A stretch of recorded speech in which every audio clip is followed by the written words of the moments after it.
Hey, what's up, Team Fishburne? This is the new Patreon page that I have up and running now. So I just want to say a big shout out to our first team member, Huntley Cuthrill. Thank you so much for just joining the team. We're very excited about what's to happen and what's to come with this Patreon page. As far as this video goes, I wanted to come on, and we are right on the very edge of the flounder season, which starts tomorrow. So actually it starts midnight tonight. Actually, I think even 12:01, lines can be in the water and you can start fishing for those flounder up to the 30th of September. So with this video, I kind of wanted to break down some of the baits that we like to use while fishing for flounder. There's a handful of baits that we love to use while fishing for flounder. So we're going to talk about those, and we're also going to talk about areas that we like to target for flounder. So this is going to be more of an in-depth, like just kind of breakdown of what we would look for on the water, which is going to be a special presentation for y'all who subscribe, for all y'all members here on the Team Fishburne Patreon page. So we're going to dive right into it, so that way we can go ahead and get you guys out there and catching some flounder this season. We're very excited about it. So to kind of lead off, so basically we'll start with the baits first, and then we'll lead into what we like to look for. That way you can have your rods ready and rigged and ready to go, so that way when you hit your spot, you're ready to deploy those casts and these baits. So one of the first things that we always go with is one of our search baits that we love by far the most. Everybody knows that I'm on the Z-Man team. I'm an ambassador for them, been with them for many years. But my favorite search bait by far is the 3-inch minnows. This is a phenomenal bait on the 3/16 jig head right here, which is the trout eye. Great hook. A wonderful search bait. I cover a lot of water with this bait. Now with this, you want to be very careful while hunting for flounder, because this is more of a open area bait. I'm capable of flipping this under docks. That takes a lot of practice. You know, really what I would suggest is if you're not really used to doing the dock flipping, is try to set up with a weedless one first until you're able to skip those casts consistently on the target that you're looking for. But once you get that down and you can get this under there, your hookup ratio versus your hang-up ratio will improve dramatically. So that's our favorite search bait. And then we lead into, as I just mentioned, we lead into more of the weedless style baits. And Z-Man has a variety of weedless rigs that we love to use. One of the original ones that we used to use, and we still use to this day, is the snake locks. This has got a wonderful head to it. It has a pivot point onto it, so the hook freely moves from the actual jig head weight. So it has a lot of action on it. This right here is a little baby goat. This is a wonderful little crab crustacean imitation. This is a phenomenal bait as well. I've caught a lot of flounder on this bait as well. So you might want to check these out right here. You can get them at every tackle shop. This is a wonderful bait to just skip along the bottom. This right here will start to freely move, because as you know, Z-Man baits are buoyant, and this is a great one as well. And you can actually put a lot of different plastics on this snake locks right here. And this is the 1/8 ounce snake locks. We really like this one because we're able to really feel a lot of the bottom. So that's a good one as well. Another one is right here. It's the same concept, but this one is called the Texas Eye. iStrike makes these, Z-Man carries them. This is a wonderful combination, collaboration between iStrike and Z-Man to come up with this right here over the summer has been by far one of the most productive baits that I threw the entire summer. We caught a lot of flounder on it, a lot of reds. The trout would eat it, stripers would eat it. But for this season targeting flounder, I'm definitely going to be using this a whole lot. This has a 3-inch minnows attached to it right here. Like I said, the hook freely moves from the jig head. It's got an amazing little action to it. It can roll. But what you want to do is you want to be on the bottom and you're just working this thing. Give it a couple skips. This thing just works, and then they grab onto it. So it's got a great presentation to it. I still got some line connected to it. I just want to make sure I showed you guys what I was using. I cut this right off one of my rods. This is going to be an awesome bait for you guys for this flounder season. So highly suggest this. 3/16 ounce Texas Eye jig. You can put it on a 3-inch minnows. You can use pretty much any of the baits that we have here. We have everything from the diesel minnows. We have your scented paddlers, lots of action on this tail. You can even attach this to your goats. Had a lot of success with that. This is going to be probably your most versatile bait setup and combination that you're going to be using, and I would suggest, and I know that I'm going to be using while out there chasing these flounder. But moving on to another setup that I love as well is just it's a weedless style. You know, you can get through all kinds of stuff with this. You know, obviously this is a scented jerk shad. This is a phenomenal bait as well. This right here, you're going to be, you know, boom off the bottom, boom off the bottom, working it. You know, this chin locks right here is an awesome weedless rig. As you can see, it sits nice and flush. So it fixes your hang-ups. It drops nice and evenly after you make the cast. And this is a killer setup right here. Lots of action to it, as you can see with that tail. We also have it too. This is actually a mustad weedless rig hooked right here. They both have the pins on them. That's the key. The pins on them right there. You want to make sure that you're getting those with the pins, because it keeps those fish from pulling those baits off. You want to always have, because as soon as one of these flounder grabs this and it gets fouled up any certain way, most of the time they're done with it. They let it go, and you're going to miss your fish. So you want this thing to seem as realistic to them as possible while they're grabbing it.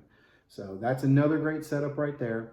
And then finally, another thing that you don't see a whole lot of these, but I really do enjoy these, and I've had a lot of success with them. This is the weedless jig by Z-Man right here. It's an awesome bait. It just keeps you, it's got, as you can see, here's a normal jig, here's your weedless jig. So this is going to get through the stuff, and as they grab it, it releases this right here. It releases it, and boom. So they push down on this thing, and then the hook is exposed, and then you can drive that hook in. So this is also a great, fantastic weedless rig right here. Something that I've used over the years. Z-Man has had these around for some time now, so also suggest those.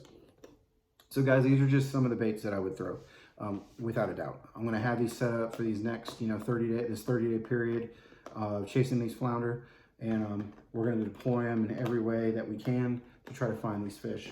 So remember, you can only harvest one fish a day. So it has to be 15 inches or greater. So let's stick with the rules, do the right thing. And so what we're going to do as far as targeting areas, we're going to be looking for stretches of docks. Dock fishing for flounder has been really good this summer. I've picked up a lot of flounder fishing around docks, pitching underneath the docks, right on the outer edge of the docks, especially that outer edge with that drop off. Great ambush point for them. And pay attention as you're working the docks, because you'll hear them blasting bait. You'll see them just scattering bait next to the pilings. That's a great indication that you're in a flounder zone.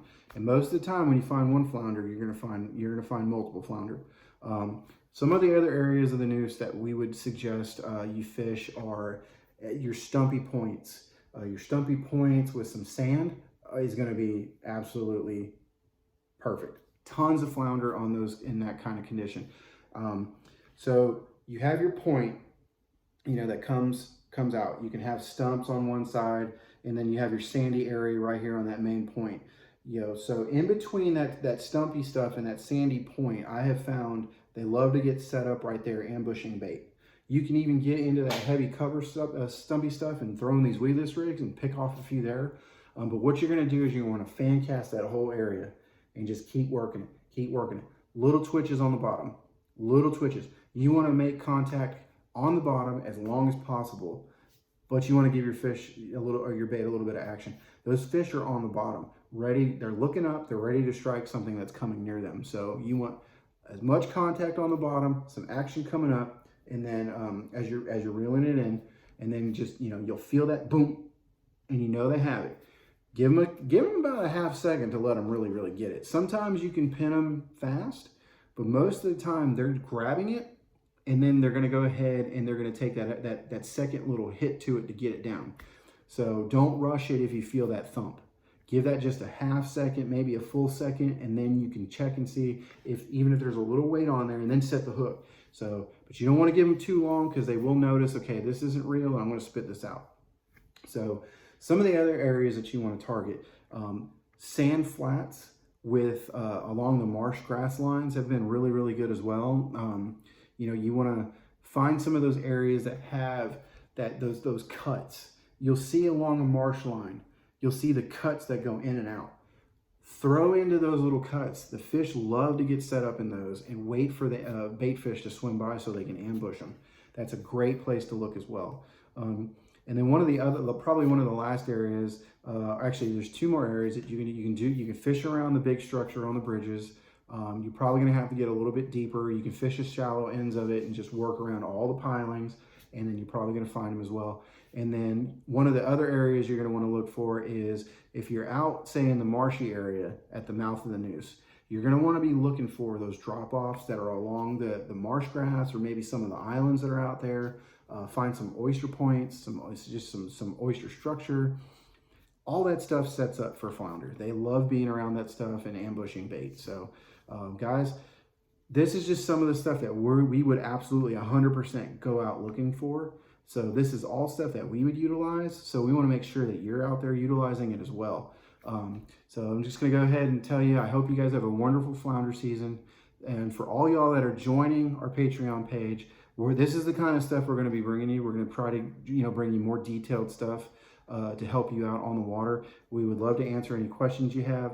My goal with this page is to make every single one of y'all, better anglers. I learned coming up, just learning from different people as well. I want to pass on the knowledge of the stuff that I've learned to y'all. But one thing I would be doing is I would be doing you guys a disservice if I just told you to go to this point, go to this, this stretch, here's where you need to be. Because if I do that, I'm not fully teaching you what to look for when that one spot really isn't going off. You need to be able to go from A to B to C, even D, if the plan's not working out. You got to keep progressing.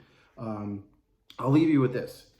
So we were fishing a tournament. It was the inaugural SummerSlam tournament held by our great friend Heidi Ricks. Amazing tournament. So it was the first year for it. James and I were fishing a marsh grass area, and it had a nice point to it with some oysters on it. And I threw up tight to the grass, started doing my quick twitches. Boom. Long story short, we ended up landing 2 5-pound flounder. 2 amazing flounder. So we ended up winning that tournament. A lot had to do with those 2 big flounder. So I just want to say, you guys, this is all stuff that we do. So please just keep utilizing it. You guys are gonna, definitely have any questions, please shoot them my way. So guys, gals, thank you so much. Hope to see you on the next one. Please just, subscribe, like, share, do all that fun stuff. And we'll see you on the next one. Thanks.